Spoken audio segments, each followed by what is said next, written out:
السلام علیکم ورحمۃ اللہ وبرکاتہ۔ جواب تو دو بمبے والوں۔ وعلیکم السلام۔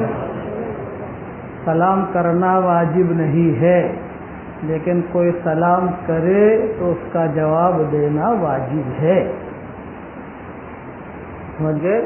اور سلام السلام یہ نہیں کہ تو یہودیوں کی ترتیب ہے، مسلمانوں کی ترتیب کیا؟ وعلیکم السلام ورحمۃ اللہ وبرکاتہ، یہ مستقل دعا ہے۔ تحیتہم فیہا سلام، جنتیوں کا جو ہے سلام یہ ہوگا، حضور صلی اللہ علیہ وسلم نے فرمایا۔ یہ گڈ مارننگ کہنا، گڈ ایوننگ کہنا، یہ جاہلیت کی ترتیب ہے۔ تو گڈ مارننگ، گڈ ایوننگ نہ، اسی لیے جو میرا سبق آتا ہے میں سلام کرتا ہوں تو اس کا جواب دو، تو گھر میں سلامتی ہوتی ہے اس کی وجہ سے۔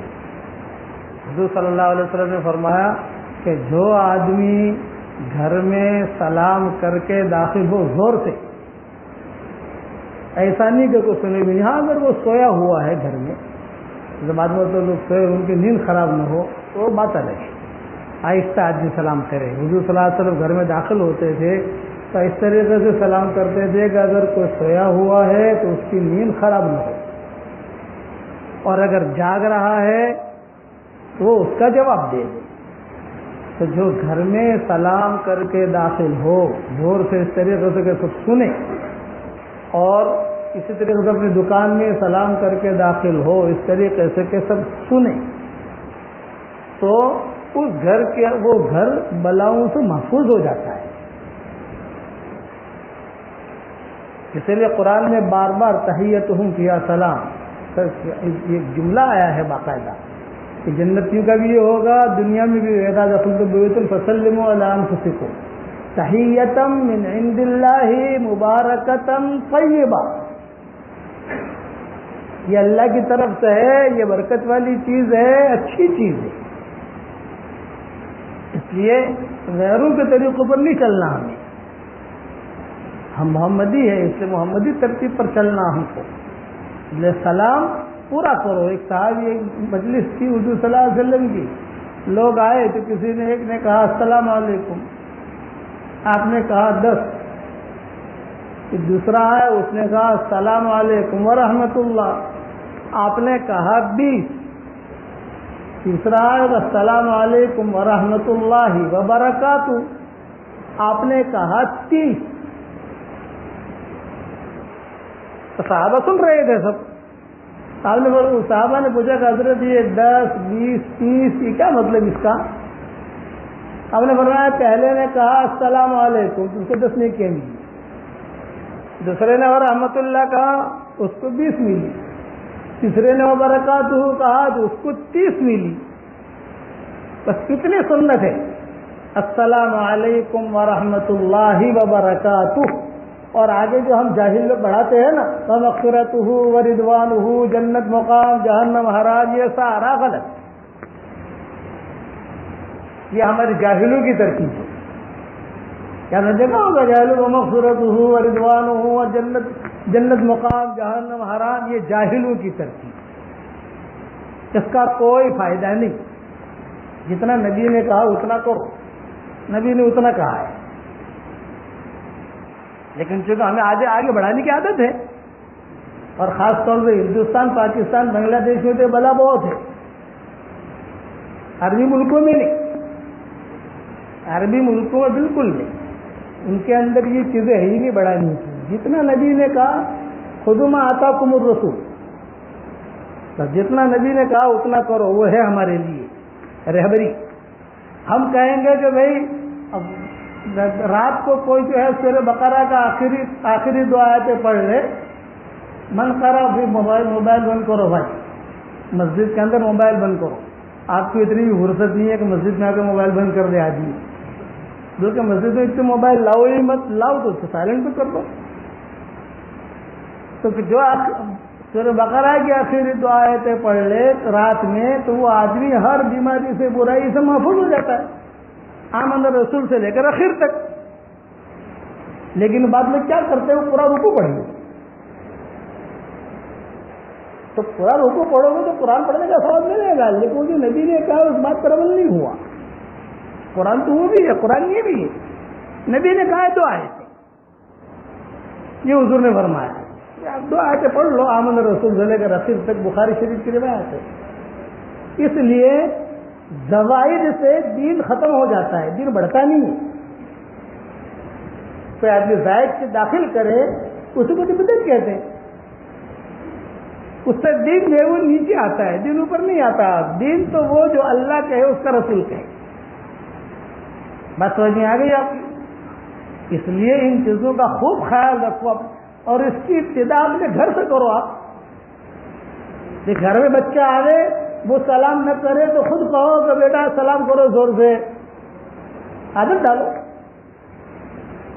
یہ تو عادت ڈالنے سے ہمیشہ یاد رکھنا، دین جو ہے وہ کتابوں سے نہیں آتا. کوئی پڑھ لے گے دین پورا حاصل ہو جائے اس کو، یہ نہیں ہوگا. جو تو پڑھے گا، لکھنے والے نے لکھا ہے، کیا لکھا ہے، کیسا لکھا ہے. کتاب پڑھے بھی اور پھر اچھے علماء کی صحبت میں رہے بھی. علماء حقہ ان کی صحبت میں، ان کے بیانوں میں آدمی بیٹھے، ان کی باتیں سنے، وہ کیا سمجھا رہے ہیں، وہ کیسے سمجھا رہے ہیں بات کو، تو ان کی صحبت میں رہے آدمی، تو اس کو جو ہے پورا دین آہستہ آہستہ آہستہ سمجھ جائے گا. اب تو ہمارے یہاں ماحول ختم ہو گیا، ورنہ کسی زمانے میں یہ بغداد میں اور سلطنت عثمانیہ جو ہماری تھی ترکی میں، اور اس طریقے سے یہ کوفہ اور بصرہ اور یہ تمہارا شام اور یہاں مصر، ان لوگوں کے یہاں تو یہ ترتیب ہوتی تھی کہ رات رات بھر علماء کی مجلسیں، بڑے بڑے علماء کی مجلسیں رہتی تھی. رمضان کے مہینے میں خاص طور سے بیٹھے رہتے تھے. بہت بڑی مسجد ہے، ایک کونے کے اندر ابن تیمیہ بیٹھے ہیں، دوسرے کونے میں ابن قیم بیٹھے ہیں، تیسرے کونے میں کوئی دوسرے عالم بیٹھے ہیں، کوئی بیٹھا ہے، کوئی بیٹھا ہے. اور پھر جو ہے وہ لوگ آ کے خواہ کے سوال نہیں کرتے تھے. آج کل ہمارے یہاں خواہ میں سوال ہو گئے، خواہ کوئی وجود ہی نہیں. مطلب موسیٰ علیہ السلام کی ماں کا کیا نام تھا؟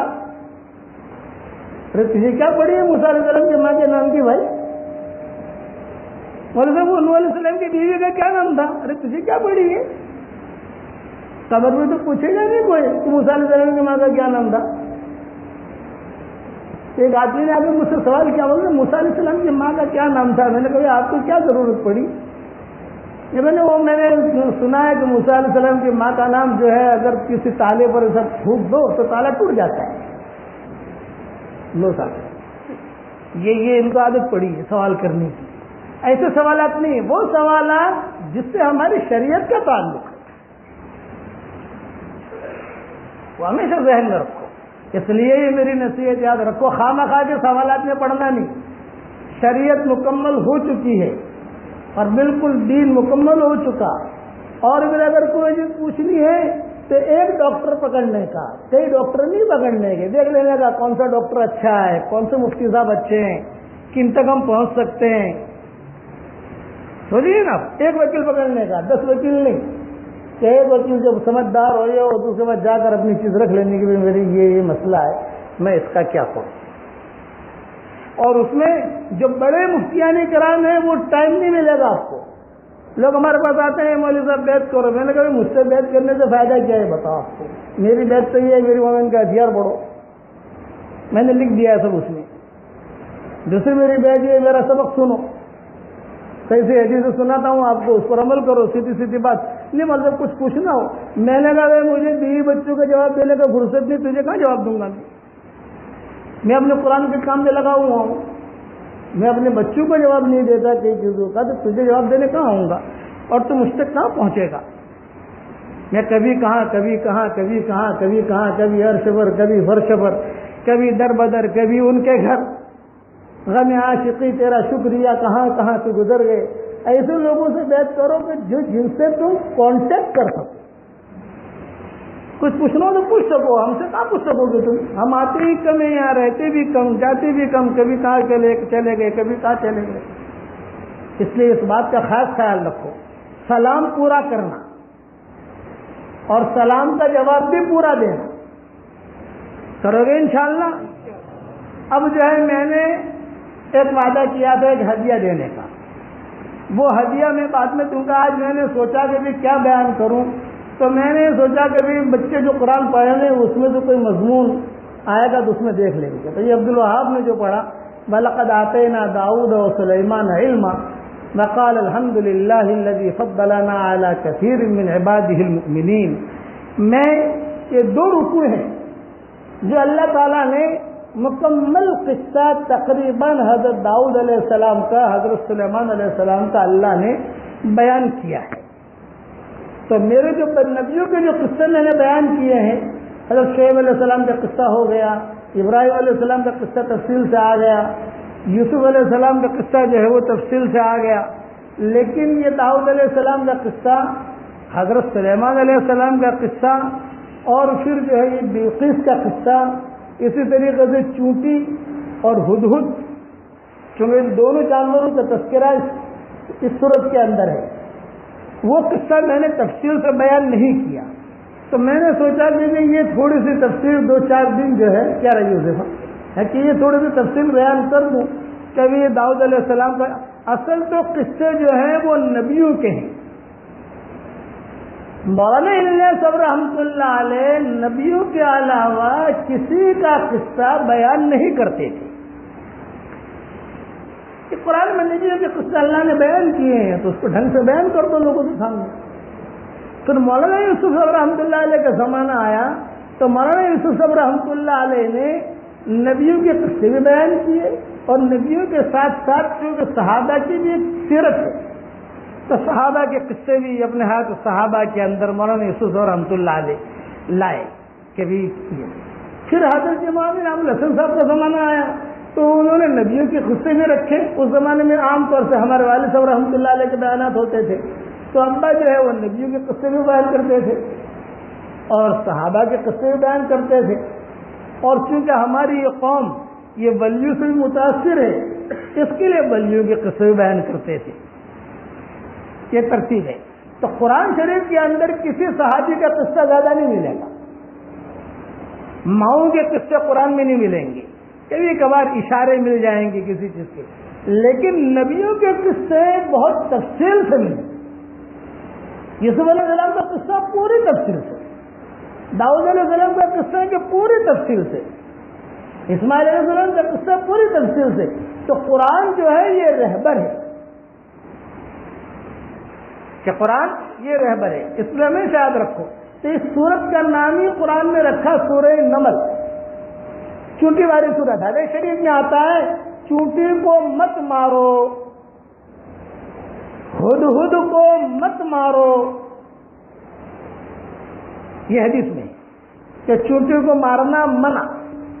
آپ کہو کہ مولوی صاحب گھر میں چونٹیاں بہت ہوتی ہیں کیا کریں؟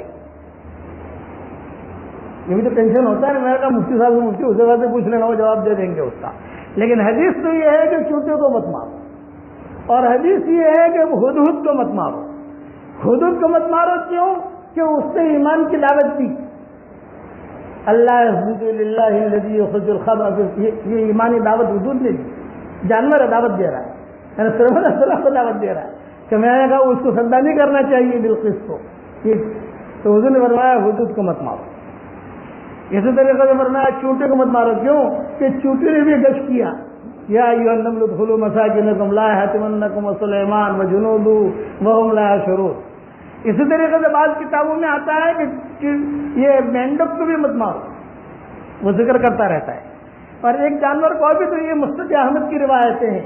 اب جو ہے میں یہ تھوڑا سا اس کی تفصیل میں بیان کر دوں سلیمان علیہ السلام کے قصے کی. بسم اللہ الرحمن الرحیم. وَلَقَدْ آتَيْنَا دَاوُودَ وَسُلَيْمَانَ عِلْمًا وَقَالَ الْحَمْدُ لِلَّهِ الَّذِي فَضَّلَنَا عَلَى كَثِيرٍ مِّنْ عِبَادِهِ الْمُؤْمِنِينَ. وَوَرِثَ سُلَيْمَانُ دَاوُودَ وَقَالَ يَا أَيُّهَا النَّاسُ عُلِّمْنَا مَنطِقَ الطَّيْرِ وَأُوتِينَا مِنْ كُلِّ شَيْءٍ إِنَّ هَذَا لَهُوَ الْفَضْلُ الْمُبِينُ. وحشر لسليمان جنوده من الجن والإنس والطير فهم يوزعون حتى إذا أتوا على واد النمل قالت نملة يا أيها النمل ادخلوا مساكنكم لا يحطمنكم سليمان وجنوده وهم لا يشعرون فتبسم ضاحكا من قولها وقال رب أوزعني أن أشكر نعمتك التي أنعمت علي وعلى والدي وأن أعمل صالحا ترضاه وادخلني برحمتك في عبادك الصالحين. ہم نے داؤد علیہ السلام اور سلیمان علیہ السلام کو علم عطا کیا. یہ اللہ تعالیٰ فرماتے سلیمان بیٹے ہیں اور داؤد علیہ السلام ان کے والد ہیں، دونوں نبی ہیں. اور ان دونوں نے کہا الحمدللہ الذی فضلنا علی کثیر من عبادہ المؤمنین، شکر ہے اللہ کے لیے جس نے ہم کو اپنے بہت سے ایمان والے بندوں پر فضیلت عطا فرمائی. اللہ کا شکر ادا کیا. ہمیں یاد رکھنا شکر کرنے سے نعمت بڑھتی ہے، نہ شکری سے نعمت گھٹتی ہے. شکر اللہ تعالیٰ شکر ہے. دونوں نے باپ بیٹے نے بابا رضا سلیمان و داؤد.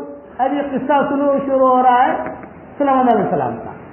داؤد علیہ السلام کے وارث سلیمان علیہ السلام ہوئے اور کہا کہ اے لوگوں، ہم کو پرندوں کی بولی سکھائی گئی ہے اور ہم کو ہر قسم کی چیز دی گئی ہے. بے شک یہ کھلا ہوا اللہ کا فضل ہے. سلیمان علیہ السلام کے لیے اس کا لشکر جمع کیا گیا. جن اور انسان اور پرندے، پھر ان کی جماعتیں بنائی جاتی. اس کی تفصیل سن لو تھوڑی سی. حضرت سلیمان علیہ السلام جانوروں کی بولیاں بھی سمجھ لیتے تھے. گائے آ کر کوئی بات کہے سمجھ جاتے تھے کہ گائے کیا کہہ رہی.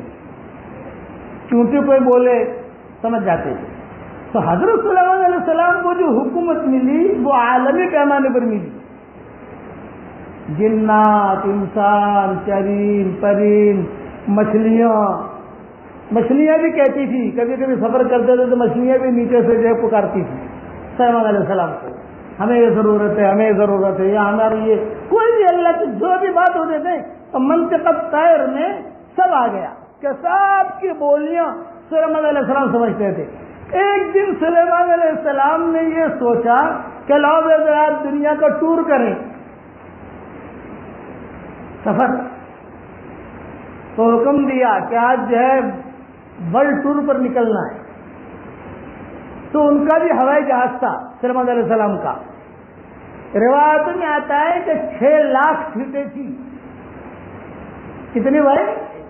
6 لاکھ ہے. ابھی دنیا نے بنایا 6 لاکھ سیٹوں کا ہوائی جہاز بھائی. اور کوئی انجن نہیں، کوئی ایئرپورٹ نہیں، کوئی پائلٹ نہیں. اس کی تفصیل میں نے میری کتاب بکھرے موتی میں لکھی ہے 6 لاکھ سیٹوں والی، تو وہاں دیکھ لینا. یہ اس کی تفصیل کا وقت نہیں ہے. تو سلیمان علیہ السلام نے یہ اعلان کیا کہ چلو آج جانا ہے. تو اس وقت کی ترتیب یہ ہوتی تھی کہ جب سلیمان علیہ السلام ایسا لمبا سفر کا ارادہ کرتے تھے تو سلیمان علیہ السلام کہتے تھے سب جو ہے جماعت بنا کے کھڑے ہو جاؤ. سب جنات الگ لائن لگا دیتے تھے، انسان الگ لائن لگا دیتے تھے، سانپوں کی لائن الگ، گایوں کی لائن الگ، شیروں کی لائن الگ، سب کی. اور پھر سب کی سیٹیں، سب کا نظام وہ ہوائی جہاز کے اندر ہوتا تھا. ان کے کھانے کا، ان کے استنجے کا، ان کے رہنے کا، ان کے ساری چیزوں کا ایک نظام ہوتا ہے نا. آدمی جب سفر کرتا ہے تو نظام ہوتا ہے. وہ سارا کا سارا جو ہے وہ نظام چلتا تھا ان کا. تو سلیمان علیہ السلام نے جب یہ ٹکڑیاں بنائی سارے کے سارے جو جماعتیں بنائی سب کی. اب انسانوں کے اندر بھی اللہ تعالیٰ نے صلاحیت دی ہے جو اللہ نے جناتوں میں نہیں دی. جنات بھائی ہمارے سن رہے ہیں تو وہ کہیں گے یار ہماری تو ویلیو کم ہو رہی ہے. نہ ویلیو کم نہیں ہو رہی, جو اللہ نے نظام بنایا ہے وہ بنایا ہے جناتوں کے لیے بھی انسانوں کے لیے بھی. ایک چیز اللہ نے انسان کو دی ہے کہ جناتوں کو نہیں ملی, وہ صرف انسان کو ہی ملی ہے. کبھی آپ نے نہیں سنا ہوگا کہ یہ ہوائی جہاز جناتوں نے بنایا, کبھی نہیں سنا ہوگا کہ یہ بلڈنگ جناتوں نے بنائی. کبھی سنا آپ لوگوں نے؟ کبھی نہیں سنا ہوگا کہ یہ کتاب بکھرے موتی کی فلاں چیز جناتوں نے لکھی, یا فلاں تفسیر جناتوں نے لکھی, یا فلاں مدرسہ جناتوں نے قائم کیا نہ, یا فلاں فیکٹری دوا کی جناتوں نے بنائی. یہ ہے ہی نہیں. بات چیز یاد رکھنا, ان میں زیادہ بیماریاں بھی نہیں ہوتی, ان میں زیادہ دوائیں بھی نہیں ہوتی. بس وہ ایک مخلوق ہے, ان پر اللہ نے احکامات فرض کر دیے. وہ نماز یہ پڑھتا ہے تم بھی پڑھو. جنات اور انسان سب کرا. حج کبھی انسان بھی کرے گا جنات بھی کرے گا. عمرہ انسان بھی کرے گا جنات بھی کرے گا, سب کریں گے عمرے. کہ نماز تراویح ہم کو ہی پڑھنی ان کو ہی پڑھنی. لیکن تکوینات کے اندر کوئی چیز بنانے میں کرنے میں, روڈ بنانے میں کہ روڈ جناتوں نے بنایا تھا, یہ نہیں ہوگا. کبھی کبھار کچھ تھوڑی سی ہیلپ ہو گئی, کچھ مدد کر لی, کبھی اینٹیں لا کے ڈال دی, کبھی یہ کر دیا, وہ چیزیں الگ ہیں. لیکن عام طور سے اللہ نے انسان کو فضیلت دی. تو یہ سلیمان علیہ السلام کی جماعت کا جو نظام ہوتا تھا وہ انسان سنبھالتے تھے, جنات سنبھالتے تھے. وہ انسان سب کا نظام, سارے جانوروں کا, اور سب کا جو ہے ابھی یہ فلاں جانور آئے کہ سلیمان علیہ السلام تو خالی تخت پر آ کے بیٹھ جاتے تھے اور کہتے تھے بھی چلو کب چلنا ہے. تو سلیمان علیہ السلام کی عادت یہ تھی کہ ان کی بیویاں بھی تھیں, ان کے غلام باقیاں, ایک نظر خالی ڈالتے تھے یوں چلتے چلتے سب آ گئے کہ نہیں آ گئے. بادشاہ تو ایسا ہی کرے گا, بادشاہ سے نہیں پوچھے گا فلاں کہاں ہے, فلاں کہاں ہے, فلاں کی بہن کہاں ہے, فلاں کا بھائی کہاں ہے, فلاں نہیں کرے گا. پھر سلیمان علیہ السلام ہواؤں کو حکم دیتے تھے کہ چلو اسے لے کے چلو. تو وہ ہوائیں جو ہے پورا جہاز لے کے اڑتے تھے. اب کتابوں میں لکھا ہے کہ اتنا بڑا جہاز 6 لاکھ سیٹیں, کیا ایئرپورٹ بھی اتنا بڑا ہونا چاہیے بھائی؟ ارے بتاؤ تو اتنا بڑا ہونا چاہیے, نہیں ہونا چاہیے. رڈار ہونا چاہیے, اس کا سارا نظام ہونا چاہیے. اتنا جہاز اترتا کہاں تھا؟ تو بعض لوگوں نے لکھا ہے کہ سمندر میں اتار دیتے تھے, اور وہیں پر جو ہے سارا نظام ان کا چلتا رہتا تھا. کیونکہ ہوائیں بھی تابع, سب کچھ تابع ہے, وہ ایک حکم کرنا. تو سلیمان علیہ السلام, پہلے جناتوں کی تفصیل سن لو کہ جناتوں کی بھی لائن لگتی تھی. اچھا اس میں بھی درجے, جو بڑے عالم صاحب ہیں وہ پہلے, انسانوں کے اندر کوئی بڑے مولوی صاحب ہے, کوئی بڑے عالم ہے, بھئی وہ پہلی صف میں, پھر دوسری صف میں, پھر تیسری صف میں, پھر چوتھی صف میں, ایسی صفیں لگتی تھی. میرے تو جناتوں کی بھی صفیں لگتی تھی. جانوروں کے اندر تو کوئی عالم ہونا, کوئی بڑا ہونا, کوئی متقی ہونا وہ تو ہے ہی نہیں, وہ تو سب ایک ہی صف میں. قسم خالی الگ ہے. کبھی گدھے کی جگہ ہے کہ نہیں, کبھی ایسا نہیں کہ گدھے کے ساتھ گھوڑے بھی آ گئے, کبھی خچر کی جگہ ہے کہ نہیں, یہ نہیں کہ خچر کے ساتھ ہاتھی بھی کھڑے. تو سارا نظام جو ہے یہ انسان چلاتے تھے. جو بڑے بڑے دانشور اس زمانے میں سلیمان علیہ السلام کے خاص لوگ تھے, وہ یہ سارا کا سارا نظام. اب جب سارا ہوائی جہاز تیار ہو گیا, سفر کا سارا سامان تیار ہو گیا, کھانا پینا یہ سارا کا سارا رکھ دیا گیا, اور یہ کرتے کرتے کرتے پھر سلیمان علیہ السلام نے خالی دیکھا کہ چلو یہ اب مجھے بیٹھنا ہے, تو بیٹھنے سے پہلے ایک تھوڑا سا چکر لگا لیا. جب چکر لگایا تو 2 قصے ہوئے. ایک قصہ تو چونٹی کا ہوا اور ایک قصہ ہدہد کا ہوا. یہ 2 قصے, اس لیے حدیث میں آتا ہے چونٹی کو مت مارو, ہدہد کو مت مارو. یہ مستد احمد کی روایت ہے کہ چونٹی کو مت مارو, اور اگر بہت زیادہ چونٹیاں تو سمجھو جنات ہیں. یہ بھی علماء نے لکھا ہے. بہت زیادہ چونٹیاں ہوتی ہیں نا, مستقل اگر یاد رہا پھر یاد دلا دینا جنات تم, کہ مجھے یہ سمجھا دوں کہ بہت زیادہ چونٹیوں سے کیا کرنا. گھر میں ہوتی ہے بات مرتبہ چونٹیاں جاتی ہیں, لوگ پریشان ہوتے ہیں. تو جب قصے ہوئے, جب وہ ہوائی جہاز اڑنے کے قریب ہوا تو سلیمان علیہ السلام نے دیکھا کہ حدود نہیں ہے. تو جو مینیجر تھا اس کو پوچھا بھائی حدود کہاں ہے؟ اب جب مینیجر کو پوچھا تو مینیجر بھی پکڑا گیا، یعنی وہ بھول گیا تھا. رپورٹ دینا چاہیے نا بھائی سارے جانور آ گئے ہیں، وہ حدود نہیں دکھائی دے رہا ہے. سارے جانور آ گئے، حدود نہیں دکھائی دے رہا ہے. تو سلیمان علیہ السلام کو ایک دم سے غصہ آیا اور غصے میں کہا کہ یہ حدود مجھے نہیں دکھائی دے رہا ہے، مانو نہ مانو یہ کہیں ادھر ادھر چلا گیا، کہیں ہو سکتا ہے کہ ہماری بھی خبر کسی کو جا کے دے دے، جاسوسی کر لے. اس لیے کہ بادشاہ جو ہے اپنی یعنی ہماری خبر کسی کو پہنچے نہیں، کوئی نہ کوئی جو ہے وہ مخالف تو ہوتا ہی ہے. تو بھئی یہ اگر مجھے مل گیا حدود تو میں اس کو عذاب دوں گا، یا اس کو مار ڈالوں گا، یا اس کو جیل میں ڈالوں گا، یا اس کو اسے عذاب دیا جائے گا کہ وہ کہاں چلا گیا، جو سارا کا سارا سفر سامان کا تیار ہے، چلنا ہے، یہ کہاں گم ہو گیا. یہ کہہ کر اب سلیمان علیہ السلام کا یہ قافلہ جو روانہ ہوا تو یہی اللہ تعالیٰ کے کہتے ہیں وَحُشِرَ لِسُلَيْمَانَ جُنُودُهُ مِنَ الْجِنِّ وَالْإِنسِ وَالطَّيْرِ فَهُمْ يُوزَعُونَ. سلیمان علیہ السلام کے لیے اس کا لشکر جمع کیا گیا. جنات، پہلے جنات کا تذکرہ ہے، جنات خوش ہو جانا، جنات کا تذکرہ پہلے، بعد میں والانس، بعد میں انسانوں کا تذکرہ، بعد میں پرندے. یہ پرندوں کا تذکرہ اللہ نے خالی کیا ہے، لیکن اس سے مراد سارے جانور ہیں. شیر بھی آ گیا، جتنے بھی جانور ہیں پیر تصور کہتے ہیں اڑنے والی چیزوں کو، لیکن مفسرین نے یہ بھی لکھا ہے کہ اس سے مراد جو ہے وہ سارے کے سارے جانور جو ہوائی جہاز میں ہوتے تھے، ان کے ماتحتی میں ہوتے تھے، سب ہوتے تھے، ان کی جماعتیں بنائی گئی. اب جب یہ قافلہ وادی نمل، یہ وادی نمل آج بھی موجود ہے، ہم گئے ہیں وہاں، تائف کے اوپر ہے وادی نمل، ہمارا کئی مرتبہ وہاں سفر ہوا ہے. عربوں کے ساتھ جاتے ہیں تو عربوں کو ہم یہ قصہ بیان کرتے ہیں کہ یار کیا قصہ ہوا. حتى إذا أتوا على واد النمل قالت نملة يا أيها النمل ادخلوا مساكنكم لا يحطمنكم سليمان وجنوده وهم لا يشعرون. جب یہ قافلہ نمل کے جو چوٹی پہ جو وادی تھی وہاں سے گزرنے لگا تو سلیمان علیہ السلام نے، چونکہ سلیمان علیہ السلام سب کی بولیاں سمجھ جاتے تھے، چوٹی بولے گی سمجھ جائیں گے، مچھلی کچھ کہے گی سمجھ جائیں گے. تو اب اچھا اس میں جناتوں کا نام پہلے کیوں آیا ہے بتاؤ؟ کہ جنات جو ہے یہ دوسرے کام بہت کرتے ہیں.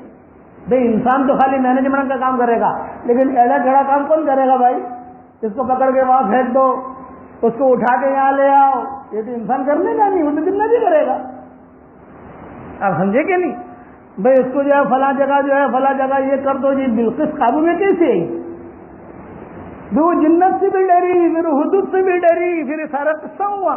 تو اللہ تعالیٰ نے کبھی جنات بھی ان کے کام میں لگے رہتے تھے. حضرت سلیمان علیہ السلام ان کو جو ہے کام میں لگا دیتے تھے کہ تمہاری ڈیوٹی ہے، تمہاری ڈیوٹی ہے، تمہاری ڈیوٹی ہے، آپ کی ڈیوٹی ہے. تو وہ جنات جو ہے برابر ڈیوٹیاں دیتے تھے، اور پھر ایک وقت مقرر ہوتا تھا جب شاہی دربار لگتا تھا، سب آ کے رپورٹ پیش کرتے تھے. بعض جنات ایسے ہوتے تھے، کتابوں میں لکھا ہے کہ جو کہتے تھے کہ حضرت ہمیں تو اور کام بتاؤ، ہم تو جو ہے ابھی کرنا، لیکن ہر وقت تو کام نہیں ہوتا، کام کے ٹائم پر کام ہوتا ہے. تو بعض علماء نے یہ بھی لکھا ہے کہ ان کی ڈیوٹی یہ لگاتے کہ یہ درخت ہے اس کے اوپر چڑھو اترو، بس تمہاری ڈیوٹی یہی ہے، کام ہی کرنا ہے تو یہ کرو. لیکن تابع تھے، پریشان نہیں کریں گے، کہ پریشان نہیں کرتے، بہت سمجھدار. اسی طریقے سے تابع. حضور صلی اللہ علیہ وسلم نے بھی، ایک صحابی نے آ کر کہا کہ میرے گھر میں فلاں جو ہے یعنی جنات آ کے پیسے لے جاتے ہیں، تو حضور صلی اللہ علیہ وسلم نے خط دیا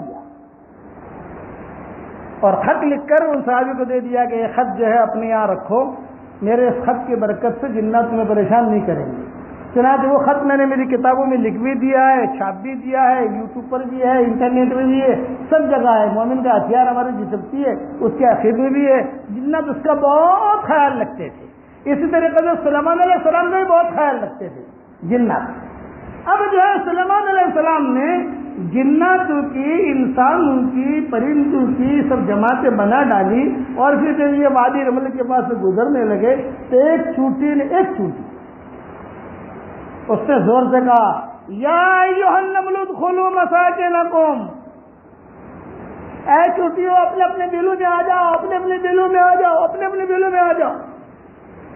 کیوں کہ سلیمان اور اس کا لشکر زبردست آ رہا ہے، کہیں وہ گزرے گا یہاں سے، کچھ لوگ گزریں گے، اس لیے کہ ہوائی جہاز اڑتا تو نیچے بھی کچھ لوگ چلتے، 2-4 قسم کی ترتیبیں ہوتی تھی، کوئی پیدل بھی چلتے، اس کے ساتھ ساتھی سارا نظام چلتا، کہیں یہ تمہیں رون نہ دیں۔ بس سلیمان علیہ السلام نے سن لیا تو سلیمان علیہ السلام نے فوراً جو ہے ایک دم سے مسکرا دیا، فتبسم ضاحکا من قولها، یہ فا جو ہے فا، اس کا مطلب یہ کہ فوراً، یہ عربی جاننے والے سمجھیں گے، فا کا مطلب جب کسی مضمون کے بعد فا آئے گا تو بعض مرتبہ یہ ہوتا ہے کہ فوراً سلیمان علیہ السلام نے سن لیا، فوراً ہنسے اور زور سے ہنسے، تو جب زور سے ہنسے تو سب نے دیکھا کہ سلیمان علیہ السلام مسکرائے ہیں، ہنسے ہیں، اور آواز میں تھوڑی سی نکلی فتبسم ضاحکا من قولها، چونٹی کی بات سن کر سلیمان علیہ السلام ہنسے اور ایک جملہ کہا رب اوزعنی ان اشکر نعمتک التی انعمت علی وعلی والدی وان اعمل صالحا ترضاہ وادخلنی برحمتک فی عبادک الصالحین۔ یہ سلیمان علیہ السلام کی دعا ہے جو بہت زبردست ہے، یہ دعا ہر مسلمان کو مانگنی چاہیے، مانگو گے انشاءاللہ۔ اس دعا میں سلیمان علیہ السلام کا نور ہے محمدی مہر کے ساتھ، یہ دعا صرف سلیمان علیہ السلام نے مانگی ہے، اسی قسم کی دعا دوسری جگہ دی ہے، غیبر کی طرف منسوب ہے، فلاں کی طرف منسوب ہے، اس کے جملے الگ ہیں، یہ جملہ الگ ہے۔ پہلے اس کا یہ دعا میرے ساتھ پڑھ لو، سلیمان علیہ السلام کی دعا پڑھ لو تاکہ وہ نور ہمیں ملے جو سلیمان علیہ السلام کو ملا تھا، اور پھر محمد صلی اللہ علیہ وسلم کی مہر جو ہے ہی۔ پڑھو میرے ساتھ رب اوزعنی ان اشکر نعمتک التی انعمت علی وعلی والدی وان اعمل صالحا ترضاہ وادخلنی برحمتک فی عبادک الصالحین۔ ترجمہ ہی پڑھ لو میرے ساتھ، اے میرے پیارے رب مجھے توفیق دیجیے کہ میں آپ کی نعمت کا شکر کروں جو آپ نے مجھ پر اور میرے والدین پر کی ہے، اور یہ کہ میں نیک کام کروں جو آپ کو پسند ہو، اور اپنی رحمت سے آپ مجھ کو اپنے نیک بندوں میں داخل فرما دیجئے۔ یہ سلیمان علیہ السلام نے چونٹی کے بعد پر دعا مانگی کہ اللہ تیرا شکر ہے تو نے مجھے اتنی اونچی نعمت دی کہ چونٹی کے بعد کی میں سمجھ رہا ہوں۔ اب جب چونٹی سے یہ بات سنی، یہاں سلیمان علیہ السلام کو جال خالی نگاہ ڈالی تو وہ حدود تو تھا نہیں، تو اس پر سلیمان علیہ السلام کو غصہ آیا، یہ تذکرہ کیا وَتَفَقَّدَ الطَّيْرَ فَقَالَ مَا لِيَ لَا أَرَى الْهُدْهُدَ أَمْ كَانَ مِنَ الْغَائِبِينَ لَأُعَذِّبَنَّهُ عَذَابًا شَدِيدًا أَوْ لَأَذْبَحَنَّهُ أَوْ لَيَأْتِيَنِّي بِسُلْطَانٍ مُبِينٍ۔ چونٹی کی بات سن کر تو متوجہ، یعنی بہت دل نرم ہوا کہ چونٹی یہ کہہ رہی ہے، شکر ادا کیا، لیکن جہاں نکال ڈالی جو سلیمان علیہ السلام نے پرندوں کا جائزہ لیا تو کہا ارے کیا بات ہے، میں ہدہد کو نہیں دیکھ رہا ہوں، کیا وہ کہیں غائب ہو گیا ہے، کہیں چلا گیا ہے، میں اس کو سخت سزا دوں گا۔ یا اس کو دبا کر دوں گا، یا وہ میرے سامنے پہ صاف حجت لائے، یعنی بتائے کہ کہاں غائب ہو گیا۔ سارے جانور موجود ہیں، پرندے موجود ہیں، یہ کہاں؟ فَمَكَثَ غَيْرَ بَعِيدٍ۔ اب حدود اس میں دو باتیں ہیں چونٹی کی، یہ مضمون کل پورا کر لیں گے انشاءاللہ، یہاں نشانی ڈال دو کوئی، لیکن قرآن تو لوگ پڑھیں گے نا۔ یہ ترجمہ جو میں نے کیا ہے یہ ہمارے ریاض القرآن کا کیا عبدالعزیز بھائی، آپ کا کام خالی اتنا ہے کہ کل جب آئیں تو اس کی نشانی رکھنا بس، تاکہ ہم کل دیکھ لیں۔ اب یہ حدود پر اور چونٹی پر، سلیمان علیہ السلام پر اور داؤد علیہ السلام پر قصہ انشاءاللہ مزید کل بیان کروں گا۔ اب آج کا ہدیہ سن لیجیے آپ۔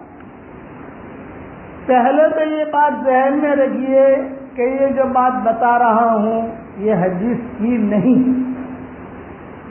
حدیث کہہ کر آگے مت بڑھانا، پہلی بات تو یہ۔ دوسری بات یہ کہ یہ ہدیہ اور یہ عمل جو بتا رہا ہوں یہ اگر آپ نے کر لیا تو انشاءاللہ کبھی کوئی جن پریشان نہیں کرے گا آپ کو، کبھی جادو کا اثر نہیں ہوگا انشاءاللہ، کبھی دنیا کی کوئی قسم کی تکلیف یہ چیز نہیں ہوگی انشاءاللہ۔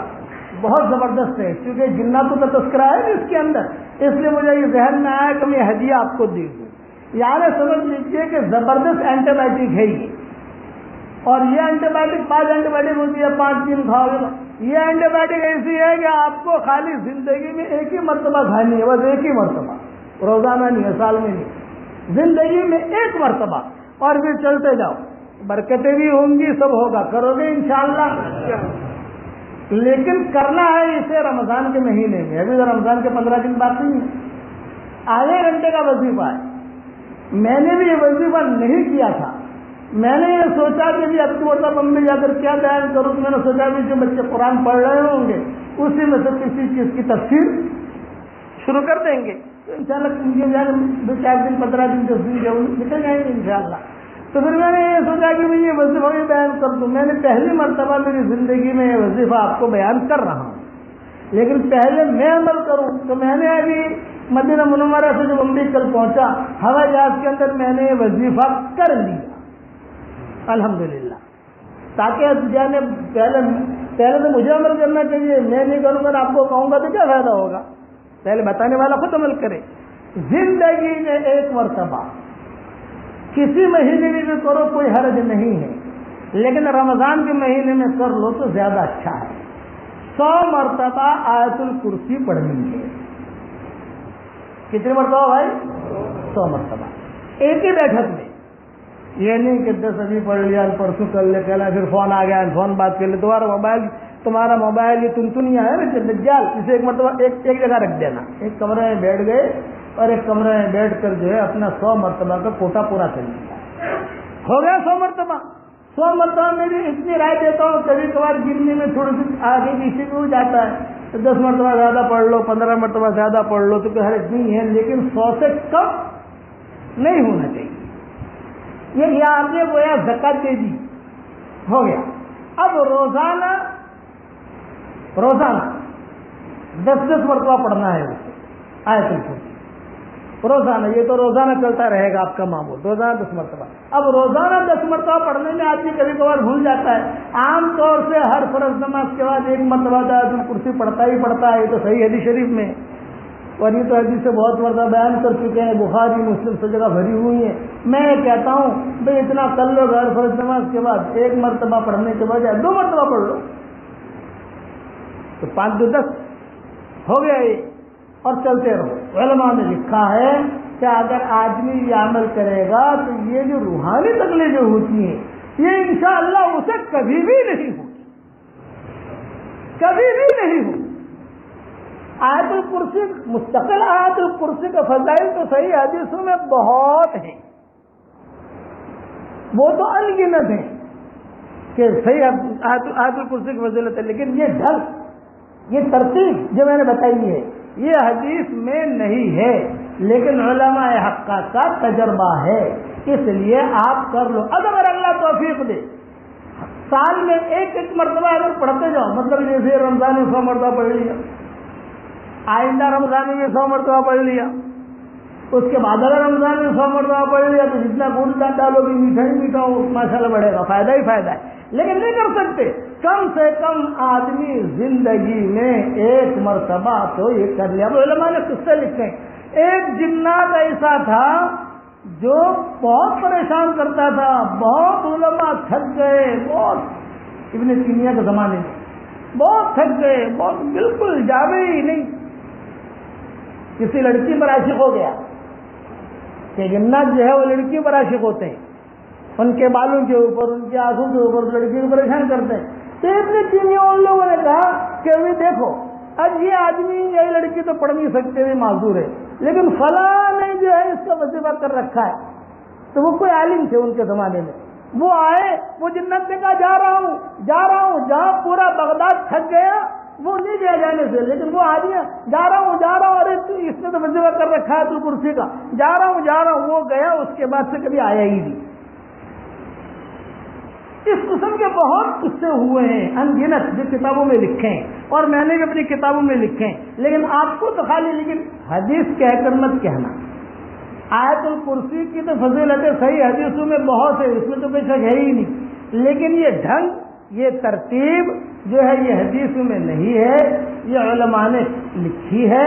اب آگے یہ عفریت من الجن جو ہے صلی اللہ علیہ وسلم کی تصویر، قال عفریت من الجن انا آتیک بھی قبل ان یرتد الیک طرفک، صلی اللہ علیہ وسلم نے کہا تھا کہ بلقیس جو ہے اس کا تخت کون لاتا ہے؟ تو جناتی نے کہا تھا حضرت میں جو ہے اب یعنی عفریت من الجن نے تو یہ کہا کہ تمہارے یہاں کھڑے ہونے سے پہلے میں لے آؤں گا۔ آپ بیٹھے ہو نہیں، آپ یہ بیٹھے رہے، ابھی آپ خالی کھڑے ہوں گے، وہ عرش رکھا ہوگا وہاں۔ تو دوسرے نے کہا حضرت یہ تو کھڑے ہونے سے پہلے کہہ رہا ہے، میں تو آپ کے پل جھپکنا، خالی پل جھپکو لے آؤں گا۔ یہ سب آیت الکرسی والے تھے۔ یہ آیت الکرسی بہت پرانی اس امت کی ملی ہے، اور اس کے کچھ جملے پچھلی امتوں کے بھی ملے تھے۔ یہ عرش کے خزانوں میں سے خزانہ ہے جو عرش کے خزانوں میں سے دیا گیا، اس لیے یہ میری طرف سے آپ کو ہدیہ ہے۔ سمجھ گئے آپ؟ 100 مرتبہ آیت الکرسی ایک ہی جیسے بچہ، کچھ مائیں بہنیں کچھ بچیاں ایسی ہوں گی جو ایام میں چل رہی ہوں گی تو وہ تو نہ پڑھیں، لیکن جب ایام دوبارہ ہو جائے پہلی فرصت کے اندر پڑھ لیں۔ اور کچھ معذور ایسے ہیں کہ جو رمضان میں نہیں پڑھ سکے، چلو بھی شوال میں پڑھ لو، یہ قاعدہ میں پڑھ لو، ذوالحجہ میں پڑھ لو۔ تو پھر جو ہے یہ مولویوں کے پاس جاتے ہو نا کہ ذرا تعویذ دے دو، ذرا وہ موکل آیا کہ نہیں آیا، اور وہ ذرا کالی مرغی لاؤ، اور پھر کالی مرغی اور پھر جو ہے یہ وہاں ذبح کرو، اور پھر یہ دھنیا لاؤ، یہ چکر سے بچ جاؤ۔ یہ اللہ تعالیٰ نے بہت زبردست چیز ہم کو دی ہے، آیت الکرسی پڑھ لو گے انشاءاللہ بھائی، اللہ عمل کرنے کی توفیق عطا فرمائے۔ اور یہ سلیمان علیہ السلام کا قصہ انشاءاللہ کل سے اور شروع کریں گے۔ اللہ ولا یعود، آیت الکرسی جو ہے پورا رکوع نہیں ہے، ولا یعودہ حفظہما وہو العلی العظیم تک ہے، سمجھ گئے؟ اللہ لا الہ الا هو الحی القیوم سے ولا یعودہ حفظہما وہو العلی العظیم، اسے آیت الکرسی کہتے ہیں۔ یہ نہیں کہ ذات تل کر رکوع بھی شروع کیا پورا رکوع پڑھ رہے ہیں، نہ، آیت الکرسی اتنی ہی، سمجھ گئے؟ اللہ لا الہ الا هو الحی القیوم سے لے کر ولا یعودہ حفظہما وہو العلی العظیم، ٹھیک ہے بھائی؟ اللہم صلی علی محمد وعلی آل محمد كما صليت على إبراهيم وعلى آل إبراهيم إنك حميد مجيد. اللهم لك الحمد كله ولك المن كله لك الشكر كله ولك الملك كله لك الخلق كله ولك الفضل كله وإليك يرجع الأمر كله وإليك يصعد الكلم الطيب كله. ربنا آتنا من لدنك رحمة وهيئ لنا من أمرنا رشدا. يا حنان يا منان. اللهم إنا نسألك الفوز في يوم القضاء ونزول الشهداء وعيش السعداء والنصر على الأعداء ومرافقة الأنبياء يا ذا المن والعطاء یا سمیع الدعاء یا رافع السماء، اے اللہ ہمارے گناہوں کو معاف فرما، اے اللہ ہماری خطاؤں سے درگزر فرما، اے اللہ ہمیں تیرے بھلے بندے بندیوں میں شامل فرما، اچانک کا خیر ہمیں نصیب فرما، اچانک کے شر سے ہماری حفاظت فرما، ہمارا کھویا ہوا دین ہمیں واپس دے دے، ہمارا کھویا ہوا قرآن واپس دے دے، اے اللہ ہمارا کھویا ہوا دعوت کا کام واپس دے دے، ہر فرد امت کو دین کا داعی بنا دے، تیرے عباد صالحین میں شامل فرما دے۔ سلیمان علیہ السلام نے چونٹی کے جواب میں جو دعا مانگی تھی وہ دعا کو ہم سب کے لیے قبول فرما، اے اللہ ہمارے ماں باپ کی مغفرت فرما، اے اللہ جن کے ماں باپ زندہ ہوں ان کی قدر کرنے کی توفیق عطا فرما، جو دنیا سے رخصت ہو گئے ہوں ان کے قبروں کو تو نور سے منور فرما دے، ان کے درجات کو بلند فرما دے، ان کو کروٹ و آرات نصیب فرما، ان کی ہڈی ہڈی کو جنت نصیب فرما، اے اللہ جو زندہ ہوں ان کی قدر کرنے کی توفیق عطا فرما، اے اللہ ان راتوں میں تیری طرف سے جو خیریں اترتی ہیں وہ خیریں ہمارے لیے مقدر فرما دے، اور ان راتوں میں جو برائیاں اترتی ہیں ان برائیوں سے تو ہماری حفاظت فرما دے۔ اے مولا کریم یہ امت بہت پریشان ہے، اے اللہ اس امت کی شام کو تو صبح سے بدل دے، اے اللہ امت کے مردوں اور عورتوں کے لیے حلال بستروں کا انتظام فرما، حرام بستروں سے پوری حفاظت فرما، اے اللہ جو ناجائز عشق میں مبتلا ہوں انہیں ناجائز عشق سے نجات دے دے، تیری محبت اور تیرے نبی کی محبت ہمارے دلوں میں ڈال دے، اے اللہ بھٹکے ہوئے آہوں کو پھر سوئے حرم لے چل، اس بھٹکے ہوئے امت کو پھر مسجد والا بنا دے، پھر اعمال والا بنا دے، پھر اخلاق والا بنا دے، اے اللہ کچھ پتہ نہیں آئندہ سال کا یہ رمضان ہمیں ملتا ہے کہ نہیں ملتا، جتنی گھڑیاں رہ گئی ہیں اس کی قدر کرنے کی ہمیں توفیق عطا فرما، اس مجمع کی آمین کے کہنے کو قبول فرما، اے اللہ جہاں جہاں آمین کہی جا رہی ہو ان کی اور ہماری جائز مرادوں کو پوری فرما کر اس میں خیر کی شکلیں اور صورتیں پیدا فرما، اے اللہ اگر آپ نے ہمارا نام سعید اور نیک بختوں میں لکھا ہو تو ہمارا نام انہیں میں لکھے رکھیو، اور اگر آپ نے ہمارا نام شقی اور بدبختوں میں لکھا ہو تو ہمارا نام ان کی فہرست سے مٹا دینا، اور نیک لوگوں کی فہرست میں ہمارا نام لکھ لینا۔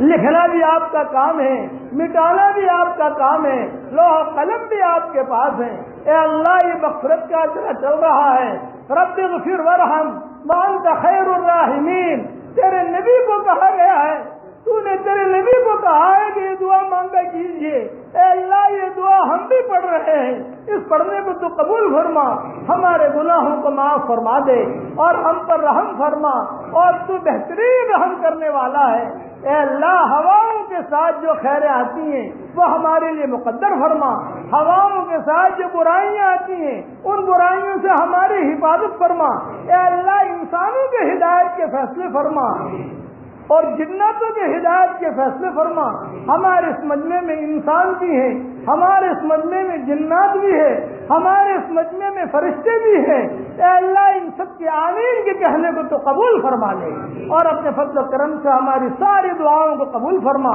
اے اللہ برکت والی بارش تو ہمیں عطا فرما، برکت والی رحمت والی بارش عطا فرما، ہماری جھولیوں کو ہدایت سے بھر دے اور ہماری جھیلوں کو پاک پانی سے بھر دے، اور جو پریشان حال ہوں ان کی پریشانیوں کو اپنے فضل و کرم سے تو دور فرما اور اپنے فضل و کرم سے ہماری دعاؤں کو قبول فرما۔ سبحان ربک رب العزت عما یصفون وسلام علی المرسلین والحمد للہ رب العالمین۔ ایک دعا میرے ساتھ پڑھ لو، رب اغفر وارحم وانت خیر الراحمین۔ قرآن شریف میں اللہ نے یہ دعا حضور صلی اللہ علیہ وسلم کو پڑھوائی ہے کہ نبی جی یہ پڑھو، جب عرش سے یہ دعا اللہ نبی کو پڑھوا رہا ہے اس میں کوئی بہت بڑی چیز چھپی ہوئی ہے جو نبی کو پڑھوا رہا ہے، اس لیے میں نے آپ کو پڑھوا دی، اسے رٹ لو، اسے پڑھو، رب اغفر وارحم وانت خیر الراحمین۔ اور یہ رمضان میں غیر رمضان میں آدمی کو پڑھتے رہنا چاہیے، پڑھو گے انشاءاللہ، اور آیت الکرسی کا وظیفہ جلدی کر لینا، دیر مت کرنا۔ ہاں جتنا بھی رمضان یوں گزرے گا نا اتنا کرنٹ کم ہوگا، یہ تو مجھے دینا چاہیے پہلے رمضان کو، لیکن پہلے رمضان کو میں تھا نہیں یہاں، مفتی صاحب کو سمجھاتا تو میں کیا کہتا یہ کیا سمجھتے ہیں یہ کہ میں کوئی چیز سمجھانا چاہتا ہوں تو میرا معافی ضمیر مفتی صاحب ادا نہیں کر سکتے. میں نے کہا کہ میں نے میری بیوی سے کہا بھی جاتی اس سے پہلے یہ دینا ہے تاکہ یہ جلدی سے شروع ہو جائے. لوگ کرو گے انشاءاللہ. اللہ عمل کی توفیق عطا فرمائے.